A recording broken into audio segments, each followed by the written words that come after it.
တပတ်တွင်းဖြစ်လာနိုင်တဲ့ United ရဲ့အပြောင်းရွှေ့ခုနှစ်ခုမင်္ဂလာပါ Goal Saga MMA ကြိုးဆိုပါရစေ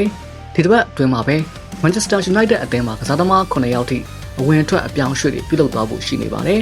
အဲ့ဒီထဲမှာပြည်သက်တွေမထင်မှတ်ထားတဲ့ Arsenal နောက်ခံလူတစ်ယောက်ကိုပါအရာခေါ်ယူဖို့အစီအစဉ်ရှိနေတာပါလက်ရှိနေရာဒီမှာဒီပြ Michael Carrick ဟာ Old Trafford ကိုကစားသမားသစ်3ယောက်ခေါ်ယူထားပြီးပါပြီ Chelsea က Andre Santos Leeds United ကနေ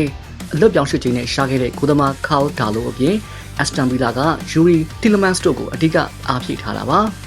Man United ရဲ့အပြောင်းရွှေ့စေကွက်ကဒီမှာတွေရှက်တက်မသွားသေးပါဘူး Man United ဟာဘယ်နောက်ခံလူနေရာအတွက် Arsenal ရဲ့လူငယ်ကျယ်ပွင့် Miles Lewis Skelly ကိုမျက်စိကျနေတာကြာပါပြီ Arsenal ဘက်က Newcastle ကွင်းတဲ့လူ Bruno Guimaraes ကိုခေါ်ယူနိုင်ခဲ့ရင် Skelly တို့ပွဲထွက်ခွင့်ပုံနေတော့မှာမို့ Man United ဘက်ကဒီတစ်ပတ်အတွင်းကမ်းလှမ်းမှုစူးစမ်းနေတာပါ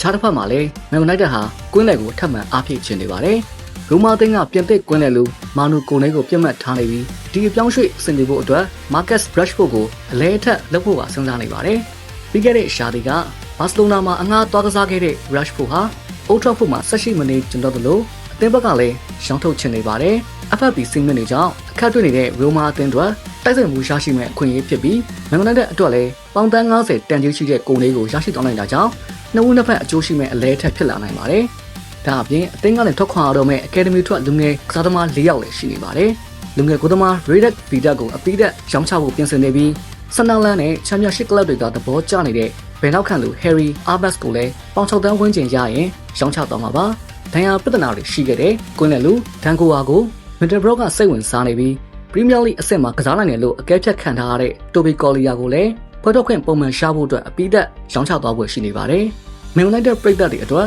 ဒီတစ်ပတ်ဟာတကယ့်ကိုရှင်ခုန်စရာပြောင်းရွှေ့သတင်းတွေနဲ့ပြည့်နေနေမှာပါ။ Arsenal လူငယ်ကျယ်ဝင့် Lewis Skelly ကိုခေါ်ယူတာနဲ့ Rashford ကိုအလဲထက်လုံးမဲ့သတင်းတွေအပေါ်မိတ်ဆွေတို့ရောဘယ်လိုထင်လဲကွန်မန့်မှာဝင်ရောက်ဆွေးနွေးခဲ့ကြပါအောင်။